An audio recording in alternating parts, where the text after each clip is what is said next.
البارتات اللي غادي يرتكز حول المقاوله ونهضروا على التعايش في المقاوله اللي نهضرنا على لا ريشيس اللي كتقدر تجيب جوستومون التعايش لا ريشيس الايجابيه اللي كتقدر تجيبها في الميدان ديال الدراسه ولا الدور ديال لي ميديا مثلا عمليا في النسيج الاقتصادي.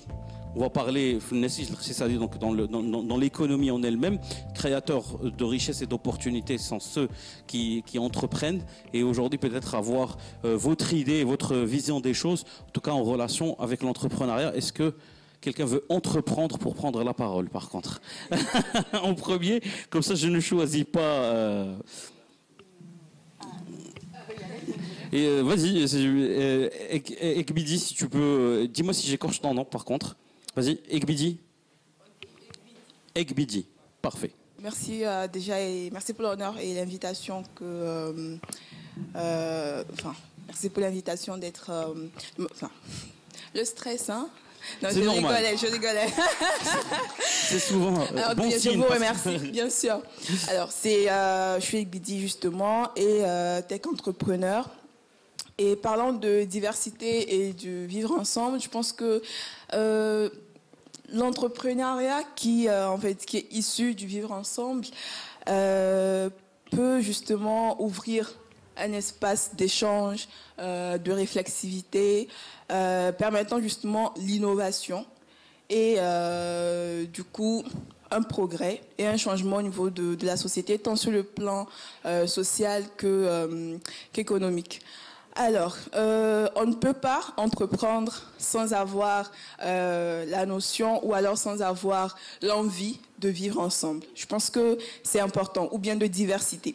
Parce qu'un entrepreneur ne se focalise pas sur les petits détails. Il a un objectif, il a un projet, par exemple, qu'il doit mettre en place. Il part chercher les compétences, peu importe où elles se trouvent. L'objectif, c'est de pouvoir justement arriver à ses fins, de pouvoir atteindre sa vision, sa mission qu'il a construite en fait au début de son entreprise. Donc, on ne devrait pas s'attarder sur la diversité de couleurs, de formes, de religions ou peu importe la diversité, la manière dont on l'apprend, on ne devrait pas s'attarder dessus. On devrait en fait être plus focalisé sur ce qui nous unit en fait. On devrait mettre en exergue la vision qu'on a ensemble afin de pouvoir construire quelque chose de beau. Donc c'est ce que je pourrais dire pour l'instant. Donc une vision très pragmatique effectivement où le but étant la création de richesse ou l'état d'avancement d'une entreprise et justement tout est bon pour ramener de la richesse et de la diversité. On peut ramener que du bon en tout cas dans cette approche-là. Exactement. Et parfois aussi, si je prends mon exemple personnel, moi je dirais que la diversité a été vraiment à mon avantage depuis que je suis arrivée ici au Maroc. Il faut savoir que je suis togolaise d'origine. Je suis arrivée au Maroc après mon bac. J'ai fait mes études d'ingénieur ici. Pendant mes études, j'ai eu à participer à plusieurs compétitions, tant sur le plan national qu'international. Et même il y avait une compétition en Égypte où j'ai représenté le Maroc. Je n'étais pas marocaine. Pour montrer à quel point parfois il faut changer, il faut vivre ensemble, etc. On en a parlé dans plusieurs panels. Mais je pense qu'il faut être acteur de ce changement-là. Oui. Il faut aller le chercher. Il ne faudrait pas attendre qu'on vienne t'appeler pour dire « Ok, d'accord, vu qu'on veut aller vers une diversité, on fait appel à toi. » Non, il faut aller le chercher. Donc en provoquant justement ce changement venant de toi-même, tu peux justement avoir plein d'opportunités auxquelles tu ne t'attends pas. J'ai des opportunités ici que je n'avais pas eues quand j'étais même dans mon pays. Pour dire à quel point tout est relatif et il faudrait savoir jouer et être là au bon moment quand il le faut. C'est un bel exemple en tout cas d'optimisme pour tous ceux qui croient que ça ne marchera pas avant d'avoir essayé. Je pense que c'est une bonne leçon à garder. Abdou Souley Diop, si tu peux peut-être aussi partager avec nous ta vision sur le vivre ensemble, en tout cas les entreprises ou le monde de l'entrepreneuriat en tout cas ici. Merci beaucoup. En tout cas, merci à Yassir de m'avoir invité partager un peu et apprendre de cette matinée, puisque c'est très riche et les différentes perspectives sont très intéressantes. Je pense qu'il y a eu, effectivement, on le voit progressivement, beaucoup d'évolutions dans le vivre ensemble au Maroc, avec, bien sûr, moi j'ai une lecture, on a tendance à penser que j'ai une lecture extérieure, mais bon, vu le nombre d'années que j'ai vécu au Maroc, j'ose même pas le dire, puisque j'ai fait une partie de mon lycée ici. C'est une lecture en fait de l'intérieur, mais de l'évolution depuis quelques années. Et comme on l'a dit, quand on parle de vivre ensemble, quand on parle de discrimination, avant d'arriver à l'entreprise, il faut le rappeler. Moi, j'ai tendance à dire que au Maroc, souvent, en tout cas de ma lecture, quand je compare à d'autres pays, on a 3 catégories de discrimination et c'est sur celle-là qu'il faut travailler. La première, pour moi, qui est la plus importante, c'est la discrimination sociale en termes de catégorie, qui vient avant même la discrimination raciale. Je veux dire, souvent, effectivement, on le voit, il y a un clivage très fort entre les catégories sociales. Tout à fait. Et ensuite, la deuxième, qui est aussi présente et qu'on voit, c'est la discrimination liée au régionalisme. Hein. Il ne faut pas le nier. Ensuite vient la discrimination raciale. Et ça, c'est quelque chose qui, bien sûr, se reflète par la suite dans le reste de la société, dans l'éducation, dans les médias et autres. Maintenant, dans le monde de l'entreprise, il y a d'autres réalités qui changent la donne. C'est la réalité économique. Effectivement, à un moment, il y a une réalité business qui fait que la donne change. C'est quoi cette réalité économique ? Elle est à différents niveaux. Il y a un premier niveau qui est aujourd'hui cette dynamique africaine des entreprises marocaines, hein, qu'il ne faut pas nier. Aujourd'hui, il y a un développement à l'international qui est très fort et donc beaucoup d'entreprises marocaines trouvent des relais de croissance très intéressants sur le continent. Bien sûr, ça entraîne forcément d'une part un brassage, de l'autre un besoin de comprendre ces cultures, parce que, ne l'oublions pas, dans les premières expériences, il y a eu des clashs, il y a eu des erreurs, et à un moment, on a compris que l'élément humain, la partie culturelle, était un enjeu important et qu'il fallait justement ce brassage culturel pour mieux se comprendre les uns et les autres et pouvoir mieux travailler ensemble, donc mieux gérer une filiale, mieux gérer un développement international. Donc, c'est un premier élément. Un deuxième élément qui est aussi intéressant, c'est le besoin dans certains secteurs d'avoir des gens qui ont une certaine compétence. Aujourd'hui, on le voit, notamment dans les centres d'appel. Dans beaucoup de centres d'appel, on a même certains où la majorité des salariés sont des ressortissants d'Afrique subsaharienne. Pourquoi ? Parce que beaucoup parlent très bien français et c'est important dans la relation client, c'est important dans la gestion de la relation client. Donc ça a créé une autre communauté. Troisième élément, c'est que le Maroc forme énormément de jeunes qui arrivent sur le marché du travail. Et donc ça aussi, ça a créé un vivier pour beaucoup d'entreprises. Donc progressivement, on a vu que dans l'environnement de l'entreprise, des jeunes d'Afrique subsaharienne commencent à être recrutés et s'aimer un peu partout. Et c'est ce qui fait qu'aujourd'hui, effectivement, on le voit concrètement, que ce soit dans les banques marocaines, dans les sociétés télécom, dans les sociétés IT, et même dans la presse. Hein. Tout à l'heure, on parlait de la presse ou dans la presse écrite, back-office, on a énormément de journalistes d'Afrique subsaharienne. Donc ça s'est beaucoup développé. Et aujourd'hui, ce vivre ensemble commence à prendre, parce que les gens ont tendance à avoir des collègues d'autres horizons, d'autres nationalités, et ça prend bien. Et souvent, quand on se rend compte qu'on recrute de manière naturelle, moi je vois chez moi en entreprise, régulièrement, je vois des CV arriver, des recrutements arriver sans que j'ai besoin d'intervenir de gens d'Afrique subsaharienne. On sent que ça devient quelque chose qui rentre dans les pratiques habituelles. Et récemment, particulièrement à Casablanca, ça fait plaisir de voir que quand on voit, il n'y a pas un seul restaurant où on ne voit pas, soit au bar, soit au service, soit à la cuisine, des gens d'Afrique subsaharienne. Et donc il y a une culture du vivre ensemble qui est en train de se construire, qui est en train de se forger. Et je pense que ce passage d'un pays de transit à un pays réceptacle d'émigration, je dirais, finale, on commence à avoir le switch. Maintenant, il faut juste déconstruire justement les idées reçues qui peuvent créer des conflits au sein des entreprises pour que ce vivre ensemble soit plus naturel,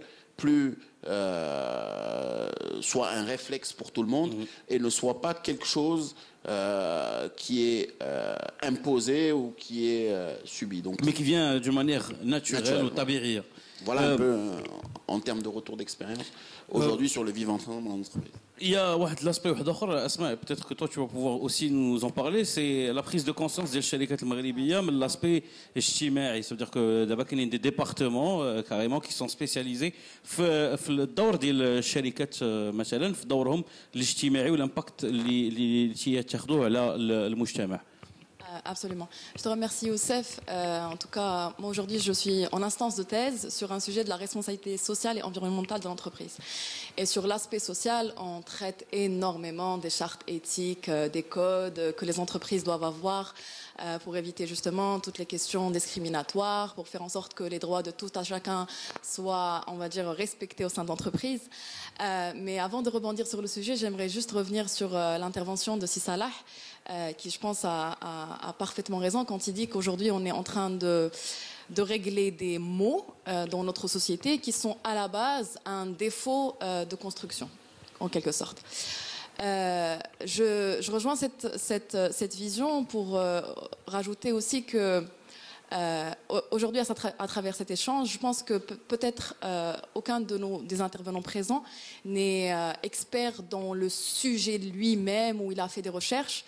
Et c'est d'autant plus beau parce qu'on n'aura pas ce syndrome de l'expert qui va parler du vivre ensemble et qu'est-ce que c'est académiquement parlant. On le traite à travers nos vécus, chacun dans son domaine. Et c'est là où on va apprendre, peut-être. C'est de nos échanges communs et de nos expériences qu'on va apprendre. Et de ma part, je peux donner, bien évidemment, mon expérience sur le monde de l'entreprise ou sur le sujet tel que je le connais. Ayant travaillé, on va dire, dans un environnement international depuis à peu près 6 ans, ce défaut de la construction, il est là. Il est là, on en parle. Il y a on va dire, des solutions palliatives qui sont bien évidemment toutes ces codes d'éthique très beaux, tous ces visuels qu'on va afficher dans nos couloirs pour dire le vivre ensemble, c'est très bien. Mais je pense que dans la pratique, on manque énormément de pratiques qui vont faire en sorte de changer ces mentalités et qui vont faire en sorte que le vivre ensemble au Maroc, principalement et partout dans le monde, soit aujourd'hui une évidence. Hier, j'étais dans un événement et l'un des participants qui parlait de la question de la femme et l'émancipation de la femme dans les scènes politiques au Maroc, l'a abordé d'une manière qui m'a tellement fascinée et qui, je pense, s'applique aussi à la question du vivre ensemble, qui est qu'en soi, tous les sujets, quand on commence à en parler, sont, on va dire, un peu banals. Ensuite, ils sont dangereux. Ensuite, ils deviennent évidents. Aujourd'hui, si vous sortez, si on fait l'expérience avec n'importe quel peut-être Marocain à la rue, on va lui parler du vivre ensemble, il va dire oui, bien évidemment, et moi, et dans mon quartier, et dans mon école, et dans le centre d'appel, et dans l'entreprise, etc. Ça semble un peu banal. Il y a un deuxième aspect de danger qui va intervenir, et c'est là qu'on le voit aussi peut-être dans le monde de l'entreprise, et vous pouvez me le confirmer, où cette question de vivre ensemble est abordée de 2 manières. Il y a le vivre ensemble quand c'est un choix, c'est-à-dire que quand on parle plus ou moins d'expatriation, de personnes qu'on a choisi de ramener, qui ont choisi de postuler, et là, l'entreprise, bien évidemment, fait l'effort de s'adapter, fait l'effort de travailler sur ce qu'on appelle son module de management interculturel et de former ses managers de façon à ce qu'on respecte et qu'on se renseigne sur les habitudes et les façons d'être de tout à chacun, qu'on comprenne qu'avec peut-être un collaborateur asiatique, quand on veut lui donner quelque chose, il faut qu'on le donne avec 2 mains, autrement c'est perçu comme comme étant un manque de respect. Avec un collaborateur américain, voilà comment on doit faire, etc. Et là, c'est très bien parce qu'on fait un effort magnifique pour créer ce vivre ensemble, pour la simple raison qu'en tant qu'entreprise et manager, on est pragmatique. Et on sait que dans cette différence, il y a de la richesse, il y a du savoir, il y a du partage, etc. Maintenant, la donne change quand ce vivre ensemble est un peu imposé. Et quand on est, par exemple, en train de recruter des immigrés de toute nationalité qui sont là, qui cherchent du travail, qui l'ont parce qu'ils le méritent, qui l'ont parce que le pays, en quelque sorte, a fait des efforts pour intégrer toutes ces personnes-là, mais où on commence à avoir une certaine polarisation au sein de nos équipes qui ne s'acceptent pas. Qui sortent avec des propos très discriminatoires, en mode ils sont en train de nous voler nos postes, c'est pas normal, c'est nous qui sommes du pays, c'est nous qui sommes les plus éligibles, etc. Et là, c'est là qu'on voit qu'on devrait voir la pratique. C'est là où il n'est plus question que de prôner ou de parler d'un management interculturel. C'est là où les interventions des équipes ou de l'entreprise sur le terrain doivent se faire, non seulement à travers des décisions qui vont être assez dures ou assez sévères, mais à travers des formations, des changements de mindset qui font qu'on va changer doucement les mentalités. C'est là notre force parce qu'on n'est plus en train de prêcher des convaincus, on est en train de faire en sorte de changer les idéaux des gens, on est en train de leur apprendre que ce vivre ensemble s'impose aujourd'hui et que c'est une évidence et que c'est dans notre intérêt d'en faire en sorte que ça soit une belle évidence et pas un danger qui divise notre société, nos entreprises et notre pays. اسماء لقد هضرنا على الدور ديال لي ميديا، هضرنا على الدور ديال ليدوكاسيون. دابا هذا الدور مثلا فاش كنشوفوا كاين شركات مغربيه اللي عندهم اقسام مخصصه للمسؤوليه الاجتماعيه ولا اللي باش كيدفعوا التعايش اون توكا ديال لي كومبيتونس. يعني كاين واحد الدور اللي تلعب اوسي كما قلتي على قضيه لي مونتاليتي وان التغيير ديال السلوكات ديال الناس. وربما كما كان قال صلاح توتالور كاين واحد البراغماتيه وكما قالتها avec Bidi tout à l'heure, c'est aussi un intérêt économique qui est clair et donc il y a un certain pragmatisme. Mais les chartes, non mais ça joue aussi un rôle peut-être على l'inconscient. هو السؤال ديالي يعني تكون واحد البدايه يعني c'est-à-dire que خطوه ماشي كافيه bien sûr ولكن خطوه من الخطوات اللي خصهم يداروا نحو هذاك الهدف. Vous savez, je vais vous donner, juste pour l'anecdote, et c'est vrai, c'est une histoire réelle que j'ai vécue dans l'entreprise où j'étais, dans ce cadre justement de charte, de campagne de communication qu'on avait faite. On avait à un moment donné posté les photos de beaucoup de collaborateurs dans le groupe, de différentes nationalités. On avait changé les couloirs pour justement prôner cette diversité, etc. Et on a entendu des collaborateurs dire « Ce que vous avez investi dans les murs, vous auriez dû ne le mettre dans le salaire. » Vous le rajoutez dans le salaire. Tout ça pour vous dire quoi? Classique. Non, mais tout ça pour dire quoi? Parce que si la charte elle est là, si la campagne de communication elle est là, sans qu'il y ait un effort, ça doit être une conviction individuelle du manager lui-même, du leader de l'entreprise lui-même, avant que ça soit imposé. Parce que les chartes RSE, les chartes d'éthique et tout ça, je veux bien, c'est très bien. C'est aussi un investissement pragmatique pour des questions de normes, pour des questions de visibilité, pour des questions de marketing RH, de marketing de l'entreprise, d'image de marque, etc. Mais si ce n'est pas dans la conviction individuelle du leader, du manager qui est porteur de ce projet, ça ne donne rien. Là, c'est pas du tout ça. Alors, je vais vous donner le contre-exemple. Dans le cadre d'une simple formation, on avait fait un exercice très banal qui existe sur Internet qui s'appelle Cross the Line. On avait ramené tous nos équipes de différentes identités, de différentes cultures, pays et même grade managérial, on va dire. On a fait un exercice où you cross the line, c'est-à-dire vous dépassez la ligne si cette réponse, cette question s'applique sur vous. Par exemple, si vous avez vécu un deuil récemment, si vous avez une personne handicapée dans votre maison, si vous avez été victime de tel. Et dans cet exercice-là où les gens ont crossé la ligne, ont dépassé la ligne communément, là, tu leur apprends subtilement les valeurs communes, le passé commun, les traumatismes communs qui le réunissent. Donc, je pense qu'il y a certes un réel travail, entre parenthèses, de qualité, de fond, de pratique, qui doit se faire tous les jours. mis à part les modules qu'on va voir dans l'école ou bien les chartes et les codes qu'on va voir dans la société. Ekbidi, tu avais parlé d'un élément très intéressant qui est celui d'aller vers les opportunités, de se créer des opportunités. Et toi-même, tu l'as dit, peut-être tu as été surprise par le résultat. Est-ce que tu penses qu'il y a une certaine peur vis-à-vis ou une certaine crainte pour dire vis-à-vis de ce vivre ensemble, de cette acceptation qui peut ne pas être là? Oui, alors je pense qu'il y a une peur. On a en fait des stéréotypes qui sont déjà, on a des préjugés, des stéréotypes, et du coup on se dit en avance, avant même d'avoir fait le pas, on se donne nous-mêmes le résultat. Donc ça fait en fait qu'on ne crosse pas la ligne justement, on ne va pas vers l'opportunité. Et aussi pour revenir un peu sur ce que tu disais tout à l'heure, en entreprise, moi j'ai un ami qui a vécu ça. Bon, je ne sais pas si c'est la chance, mais j'ai pas encore vraiment vécu une discrimination de façon directe en tout cas.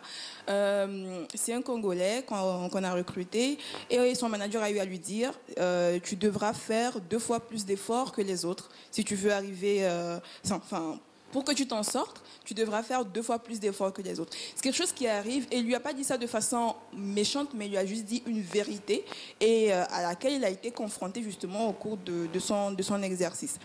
Et toujours même dans les exemples, souvent on peut être parce que dans mon parcours professionnel, j'ai eu à travailler dans une multinationale et dans cette dernière, on peut, même à l'école, être ensemble entre teammates, etc. Et tout le monde dit, ouais, nous, on aime les Africains, on se sent bien. Mais aux dernières nouvelles, on est tous dans le même continent. Oui. C'est-à-dire que on est tous africains, en fait, j'ai envie de dire. Mais on ne peut pas en vouloir à ces personnes parce que c'est juste l'ignorance.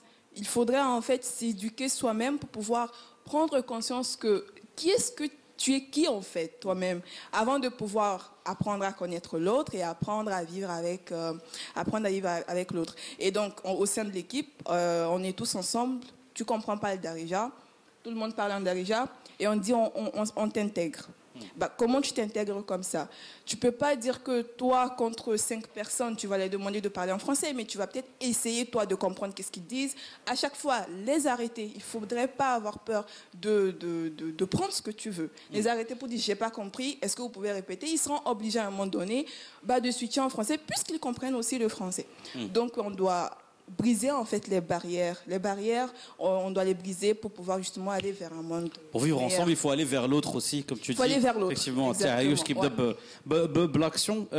Abdou Souley, toi tu avais parlé d'une vision assez optimiste, mais en tout cas, tu es revenu sur des faits, sur des choses que tu vois dans le monde de l'entrepreneuriat. Est-ce qu'on peut dire que le monde de l'entrepreneuriat est épargné un petit peu parce qu'il y a le but commun, celui de la création de la richesse, celui de la prospérité économique?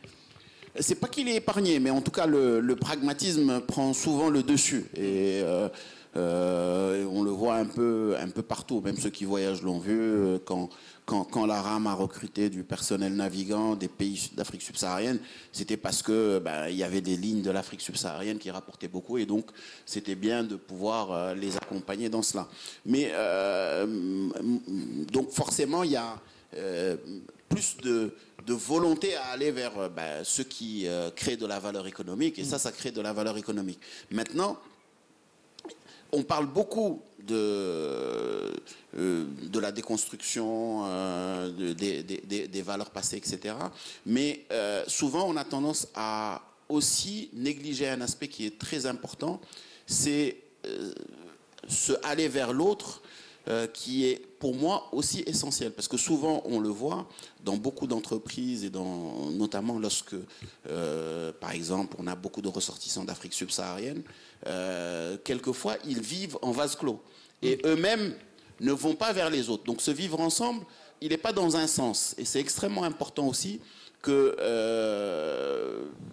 ceux qui sont étrangers, qui viennent dans un pays, eux aussi fassent l'effort de s'intégrer. Et ça, moi j'insiste beaucoup quand en tout cas certains jeunes, quand je parle à certains jeunes, pour leur dire non, vous allez faire l'effort et quand vous faites l'effort, l'autre aussi s'oblige à vous intégrer. Donc c'est un élément de va-et-vient.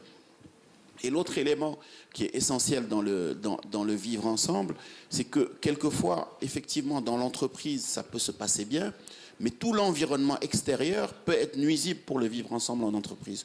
Je prends juste un exemple. Quand quelqu'un qui est un préposé administratif dans une préfecture embête le ressortissant d'Afrique subsaharienne pour lui donner sa carte de séjour et le met en situation irrégulière qui fait qu'il est mis en difficulté dans son emploi, quand le bailleur refuse de lui donner un contrat de bail, et ce qui fait qu'il est en difficulté. Donc il y a beaucoup d'éléments environnants sur lesquels, pour moi, il est essentiel de travailler pour faciliter ce vivre ensemble. Pareil, aujourd'hui, le contrat, ces histoires de contrats étrangers qui fait que beaucoup d'étrangers sont utilisés en CDD, puisque le contrat étranger est considéré pratiquement comme un CDD et donc on peut à chaque moment arrêter le contrat. Donc c'est des choses qui rendent la précarité peut-être qui rendent la précarité, mais qui polluent le vivre ensemble. Et donc il faut travailler aussi sur ces sujets-là si on veut améliorer le vivre ensemble. Moi je pensais aussi le fait que ce soit peut-être un pragmatisme économique qui débute par un pragmatisme économique mais qui engendre un changement vraiment radical, on va dire, parce que les gens qui travaillent dans l'entreprise font partie de cette société aussi. Ils pratiquent ou ils subissent cette discrimination ou pratiquent ce vivre ensemble justement pour rester positif. Et donc ça peut aussi engendrer peut-être comme un premier pas pour besoin économique, engendrer un changement peut-être radical de la pensée et de la manière de... Oui, tout à fait. Moi, je pense que c'est un premier pas qui commence à donner ses fruits. Et, on a dans 2 semaines un grand groupe bancaire marocain qui va à Abidjan recruter 150 Ivoiriens qu'ils vont ramener à Casablanca dans les headquarters. C'est un changement radical de mentalité. Oui. Il y a 10 ans, on ne pouvait pas imaginer ça. Donc, effectivement, c'est en train de progresser. Et comme je le disais, je reviens à mon premier élément qui est, quand je citais les catégories de racisme, le racisme social. Aujourd'hui, le fait d'être collègue déconstruit ce racisme social. Donc, ce qui fait que, effectivement, étant avec un Marocain, un subsaharien de la même catégorie sociale, dans le même poste, etc., ça crée des liens encore plus forts. Et je pense que progressivement, dans quelques années, ça va changer un peu la donne et ça va permettre de déconstruire. Et si des jeunes ont grandi aujourd'hui à l'école, ont vécu avec des gens différents, dans le monde professionnel, travaillent avec des gens différents, ce qu'on a pu leur... en tout cas, la déformation qu'ils ont pu avoir durant le bas âge, peut-être que progressivement, ça pourra être rectifié pour créer des citoyens du monde de demain. اسماء فاش كنطرحوا السؤال على التغيير بعض المرات اول حاجه اول ريفلكس يكون هو خاص التربيه خاص الثقافه وكنساو نهضروا على المقاوله وهضرنا معاك زعما على ود القضيه ديال ان يكون هناك لا ريسبونسابيلتي سوسيال اي انفيرونمونتال اي سورتو لا ريسبونسابيلتي سوسيال شوف النظر ديالك اسماء الطرق ربما باش نخرجوا من لي سلوغان وندوزوا التاثير الفعلي زعما اون توكا في التغيير من اجل التعايش. Je te remercie Youssef parce qu'en général, je pense que notre manière d'aborder les causes, elle devient un peu stigmatisée, c'est-à-dire la campagne, le livret, Dali, le X, Y pour changer. Je ne pense que c'est pas forcément comme ça que ça marche. Je reviens juste sur la question du fait que l'entrepreneuriat ou le monde d'entreprise peut justement encourager ce vivre ensemble grâce, entre parenthèses, à son approche pragmatique, parce que quand on veut chercher des compétences, on va chercher les compétences indépendamment de la race, de la couleur, de la nationalité ou de la religion, tant que ça, c'est une compétence qui est qui coûte pas forcément cher, ou là qui nous apporte ce qu'on veut. Mais il faut pas qu'on tombe dans le modèle inverse. On voit ce qui se passe maintenant au Moyen-Orient, à Dubaï, où il y a des métiers qui sont, on va dire, qui concernent un certain nombre de nationalités et d'autres les asiatiques, les subsahariens. Voilà. Donc il faut qu'on creuse dans notre propre modèle. Je pense qu'une réflexion est est nécessaire. Si on a eu un problème qui m'a Salah de fabrication, c'est que à un moment donné, on n'a pas moi je reste sur ça. Salah a eu beaucoup de succès aujourd'hui. Non, parce que sa pensée m'a beaucoup fait réfléchir. C'est que il faut qu'on se pose un moment et qu'on se dise, on réfléchit à notre propre modèle, on creuse dans nos propres valeurs. Le Maroc a été historiquement une terre d'accueil, une terre de passage. Je pense que ça soit dans l'éducation, dans les médias ou dans le monde de l'entreprise, on peut trouver notre propre modèle en dehors des chartes RSE éthiques qui nous semblent importées. Je pense que l'on doit, avant que ça soit une volonté d'une entreprise, ça doit être une volonté individuelle, ça doit être une prise de conscience individuelle, et c'est en quelque sorte une pensée qui est assez philosophique. Le vivre ensemble, la même terre, le même pays, notre passage il est assez réduit, et je reviens avec quoi j'ai commencé mon discours. Si aujourd'hui on est un peu dans la banalité de la cause, on n'est pas loin de ce qui s'est passé aux États-Unis, il y a le Black Lives Matter, on n'est pas loin de ce qui se passe, les génocides qui se passent un peu à travers le monde ou les trucs raciaux. Donc si on ne trouve pas notre propre modèle de le gérer, qui est basé sur une réflexion, qui est basé sur une étude de notre identité, qui est basé sur une réflexion sur nos valeurs, toutes les chartes, tous les guides, toutes les petites campagnes ne vont pas servir à grand-chose. Voilà. On reste très optimiste pour l'avenir. Je suis optimiste, mais non, il n'y a pas de notation de... Non, bien évidemment, il y a de beaux exemples, mais je pense que si aujourd'hui on s'est porté collectivement, c'est pour réfléchir pour comment faire aller mieux. Il y a des choses, il y a de belles choses. Juste pour l'anecdote, hier, tout à l'heure on a parlé de la campagne de la vaccination. Oui. Hier, j'ai une amie espagnole qui m'a dit « Ça avance beaucoup plus rapidement ici, moi j'ai ma carte de séjour, j'ai envoyé 17-17, j'ai reçu mon tant mieux, très bien. Il y a des choses qui se passent bien, il faut qu'on capitalise sur ça, mais il faut qu'on porte un regard sur ce qu'on peut améliorer. Merci beaucoup, Youssef. Merci à vous tous d'avoir participé avec nous, d'avoir donné de votre temps pour partager avec nous cette discussion. Merci Asma El Haji, merci Abdou Solé Diop, merci Ekbidi Matina Gaël d'avoir participé à ce 3e panel.